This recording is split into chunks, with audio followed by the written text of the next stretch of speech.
Marcus Thompson checked his ticket one more time. Section 214, Row F, Seat 8, SoFi Stadium, Los Angeles. August 15, 2024. Justin Bieber's comeback concert after 2 years. But what Marcus was about to witness wasn't just a concert. It was something that would make 80,000 people gasp in unison. Let me tell you what happened. Marcus had saved for 8 months to afford this ticket. $450.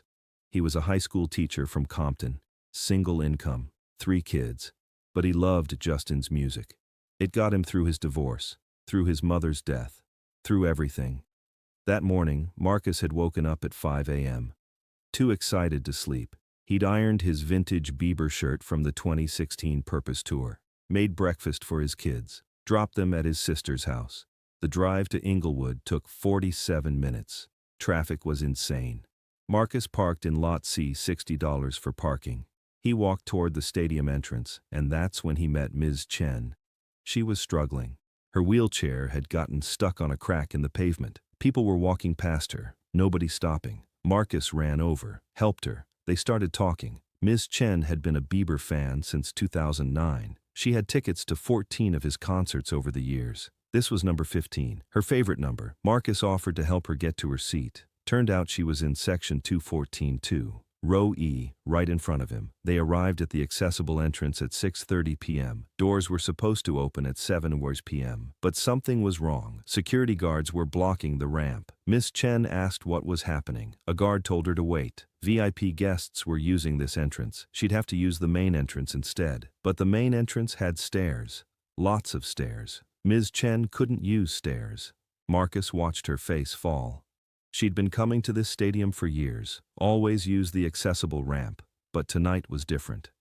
Other wheelchair users started arriving. A veteran named James, with prosthetic legs, a teenage girl named Sophia with cerebral palsy, an elderly man named Robert with a walker. All told the same thing: wait, be patient. The temperature was brutal, 94 degrees, the sun beating down on the concrete, no shade, no water stations nearby. Ms. Chen's face was getting red, sweating.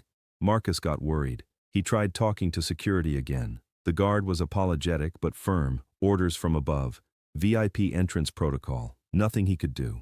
Marcus pulled out his phone, started filming. Not for social media, for evidence, in case something happened to Ms. Chen. By 7:30 p.m., there were 23 people waiting at the accessible entrance. Some had been there over an hour. One woman fainted. Medics came. She missed the opening act entirely. The stadium was packed. 80,000 people. The energy was insane. Lights dimmed at 8:47 p.m. The crowd went absolutely wild. But Justin didn't come out. 8:50 p.m. Still nothing. 8:55 p.m. People started getting confused.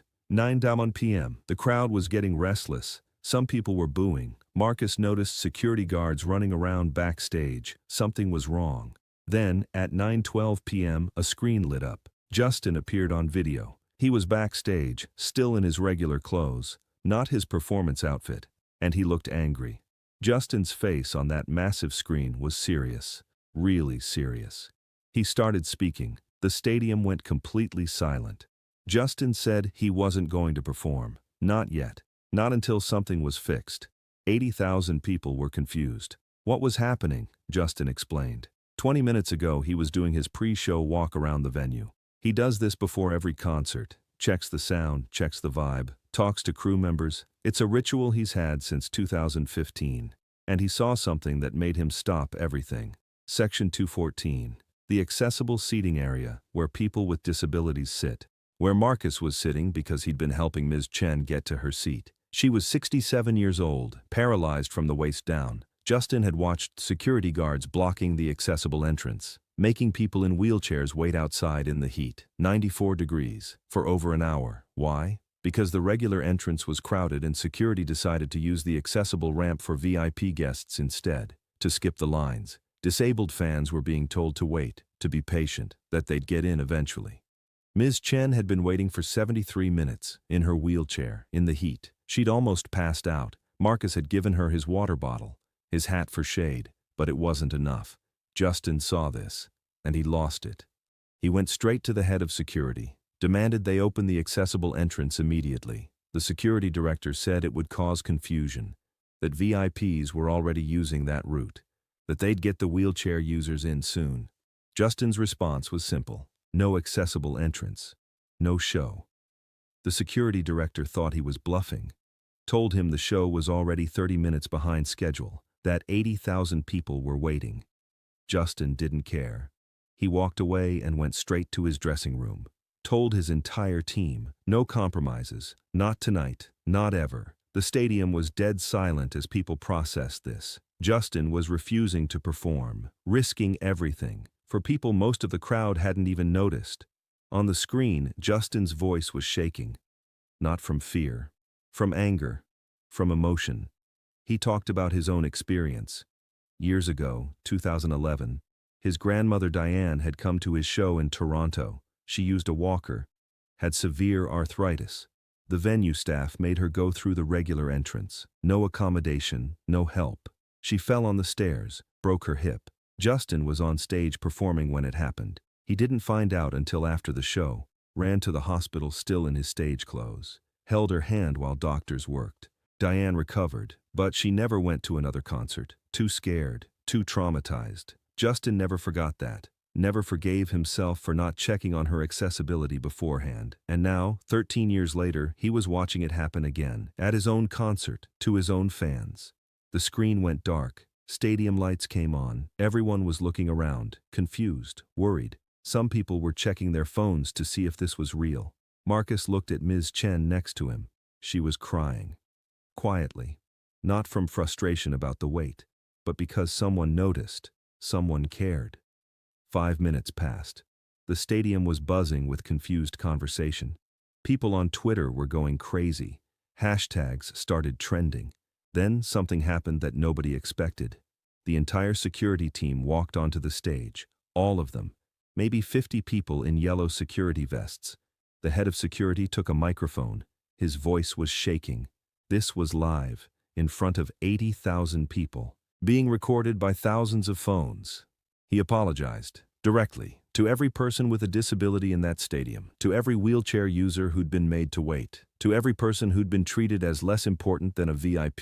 He announced that, effective immediately, the accessible entrance was open, that any fan who'd been delayed would receive a full refund plus tickets to another show, that he personally was going to review every accessibility protocol at SoFi Stadium. And then he did something that made 80,000 people's jaws drop. He resigned. Right there. On stage, live. He said he'd been in security for 22 years, worked at dozens of venues, and he'd failed at the most basic part of his job. Making people safe, making people welcome. The stadium erupted, not in applause, in shock, in gasps, in absolute disbelief. Marcus couldn't believe what he was watching. A man had just quit his job, on stage, in front of 80,000 people, because Justin Bieber refused to perform. But it wasn't over. 2 minutes later, Justin walked onto that stage, still not in his performance outfit, just regular clothes, sneakers, t-shirt, hat. He went straight to section 214, to the accessible seating, climbed over barriers. Security tried to stop him, but he waved them off. Justin personally greeted every single person in that section, every wheelchair user, every person with a disability, every caregiver, every family member. He got to Ms. Chen. Marcus watched as Justin knelt down next to her wheelchair. The big screen showed the whole thing.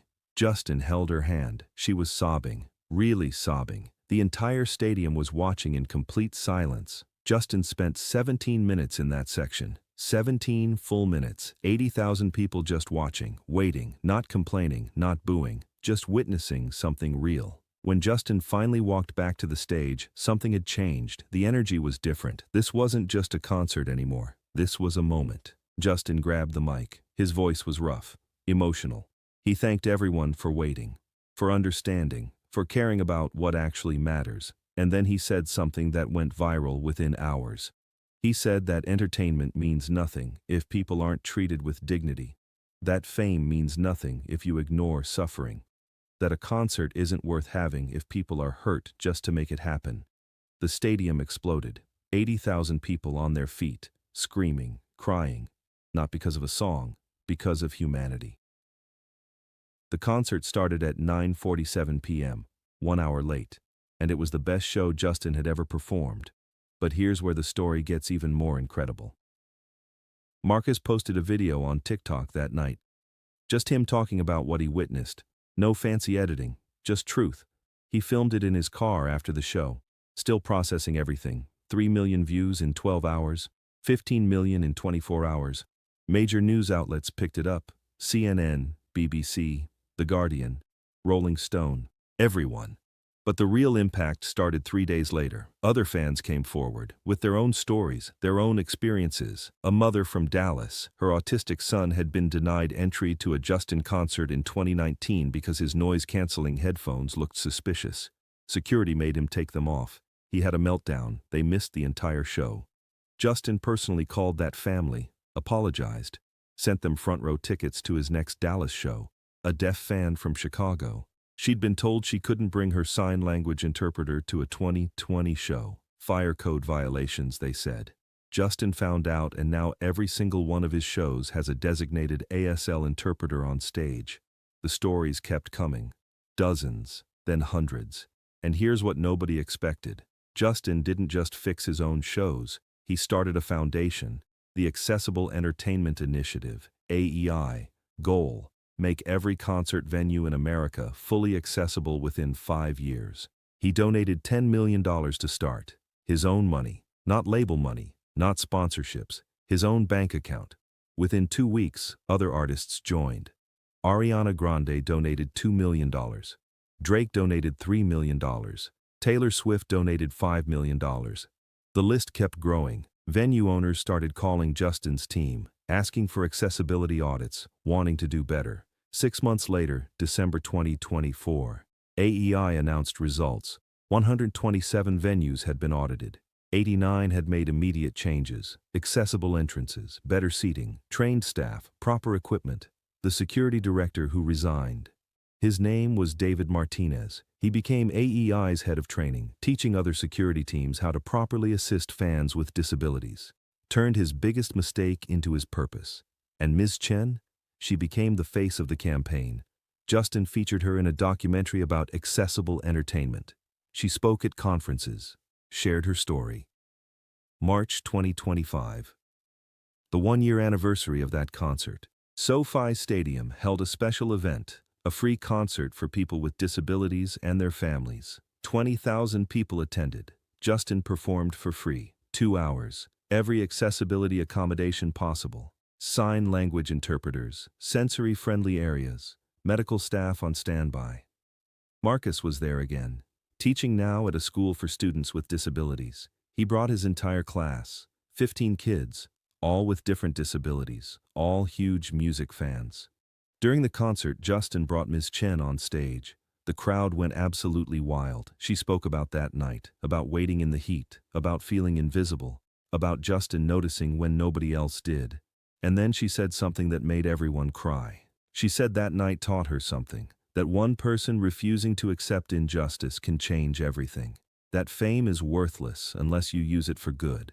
That disability isn't the problem. Inaccessibility is. The stadium erupted in applause that lasted 5 full minutes. Today, the Accessible Entertainment Initiative has changed 847 venues across North America. Thousands of fans with disabilities can now attend concerts safely, comfortably, with dignity. All because one artist refused to perform until it was fixed. That night at SoFi Stadium became legendary, not for the music, for the message. 80,000 people gasped when they realized what was happening. Millions more gasped when they heard the story. But the real gasp, that came when people realized how many venues had been inaccessible all along, how many fans had been ignored, how much needed to change. Justin Bieber didn't just cancel a show that night. He started a movement, and it all began with a simple refusal, a line in the sand, a moment when someone with power used it for someone without it. Marcus still has his ticket from that night. Section 214, Row F, Seat 8, framed on his classroom wall. His students ask about it constantly, and every time, Marcus tells them the same thing. One voice can matter, one choice can change everything, one person caring can inspire millions. That's what happened on August 15, 2024, when 80,000 people learned what really matters, and the world gasped.